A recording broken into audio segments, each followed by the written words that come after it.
In these games, we will have some sort of lore or mission about getting some special items. For example, the Horadic Coup, will he be there again? The way the process works is that we look into the story, we look into the lore, and we really want that to drive the gameplay. We want that to drive the quests. So, whereas even if I knew for sure, which I don't, we wouldn't be divulging specific details about what you may or may not find. I could say, with certainty that there will be quests definitely related to lore, because that's why we want to use our quests. We want to tell the story through our quests this time. We don't want to just have quests to get this or get that. We want the quest to resonate with the main story.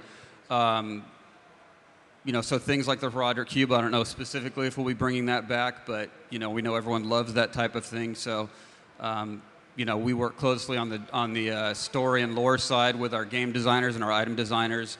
And that stuff just kind of comes about organically, which is kind of how it happened in Diablo 2 as well. They didn't set out to say, hey, let's make this great cube. It just kind of came out of the game design process. Thanks. I wanted to know about the random generation of the outdoor environment in Diablo 2.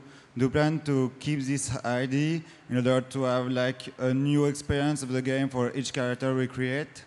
And also for all the loot, if it will still randomly generated, so we don't seem like we create like 2, 3, 4 barbarians to have always different characters, even if begin the game like 10th time again? The extent of the randomness on the outdoors we're still kind of exploring. It's definitely a core value of the Diablo franchise to have randomness within that. And if you saw Jay Wilson's talk yesterday about the gameplay panel, one of the interesting things that we're doing artistically is what are we calling those things? The random adventures, thank you, in which small pockets of the environment will be randomly swapped out, so you can have a different experience each time that you go through there. So artistically, we're developing different tool sets to accomplish that goal that we accomplished in Diablo 2. I think Leonard wanted to talk a little bit about the story on that one. Yeah, what we're doing with the adventures that Brian was just mentioning is we'll have a certain size plot of land, for instance, where we can swap out randomly a bunch of different occurrences, whether they be scripted or AI driven or just cool scenery, so that just like in dungeons, when you play the game multiple times, you won't know specifically what's going to be in each area. And we use these kind of like what I was talking about, visual storytelling, maybe to get some side quests, maybe just as cool eye candy. But that's one way that we're keeping the randomness within some storytelling, is that we use those as kind of self-contained ways to explain maybe a specific detail of the universe, or to give, offer up some intriguing bit of information that the player will then maybe want to go research more, which maybe a guy in town might have more information about. But you might get that little tidbit while you play the game and your friend might not. So there's just all these different ways to utilize these things that we haven't really even explored yet, but it's a very deep system that we're going to play around with a lot as we continue development.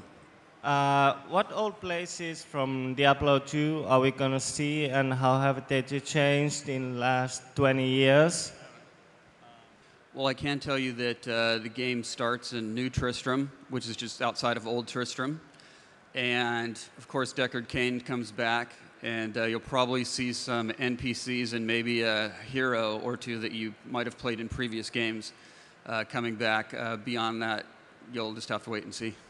Firstly, I'd like to say you guys rock, big time. Thank you. Thank you. If you guys have any plans on making any new villains, obviously, because you had like Mephisto and Baal and Diablo, are you going to have that again, or is it just one-off? Let's see, how can I answer that?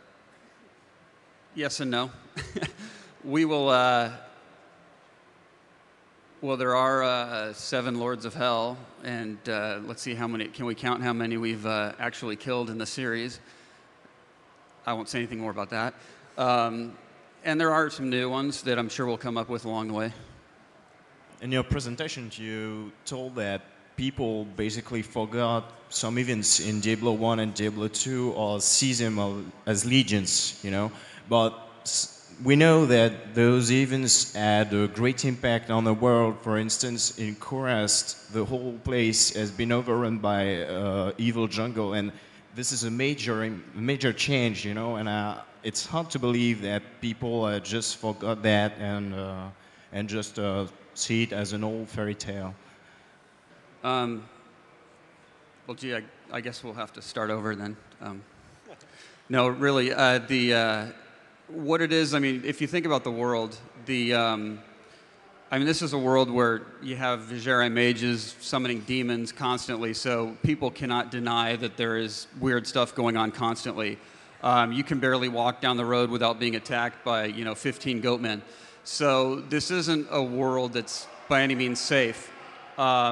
Civilizations fall all the time by being overrun by weird, bizarre creatures. It's more of whether there is an ultimate, war between these giant forces, or whether this is all just part of, it wouldn't seem natural to us, but part of their natural world. Obviously, something very weird and bad happened in Kurast. Something obviously happened in Tristram, but human beings have a huge capacity for rationalization. And the people who do remember it, who were there on the periphery, maybe didn't experience it firsthand, it's kind of more a denial mechanism than them actually not believing it happened. It's like they don't want to believe it happened. And to a certain degree, it's kind of a philosophical argument, whether there is, because even if you saw it destroyed firsthand, if you didn't, sit down and have a philosophical discussion with Diablo, you have to take the guy who killed Diablo's word for it, that it was Diablo and he's a lord of hell and all that. So it's kind of more on that level, whether this is just, a really bad world that just random stuff happens in, or is there really this eternal conflict between heaven and hell? And a part of it's political. I'm going on way too long again, so I'll let her answer. Sorry. Are you going to add more riddles and Easter eggs like the cow level? Yeah, we put all that stuff into every Blizzard game, so we don't have a solid list yet, but I'm sure there will be. Hi, Medieval Dragon from Bliss Planet and DiabloFans.com.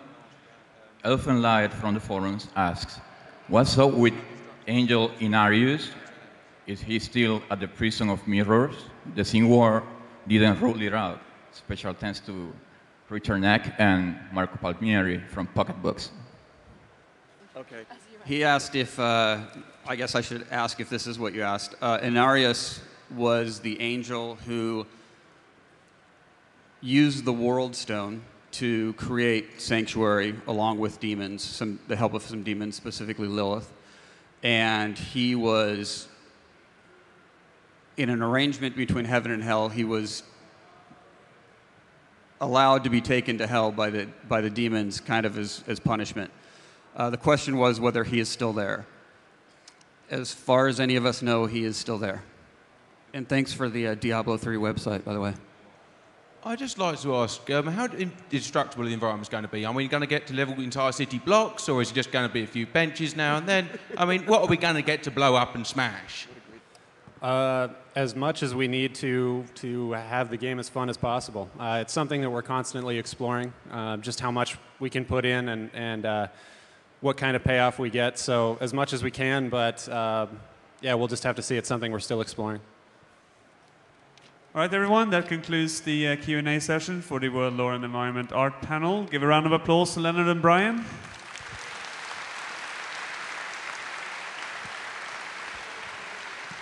Thank you all for coming out and listening to us ramble on, some of us longer than others. Have a good rest of your day.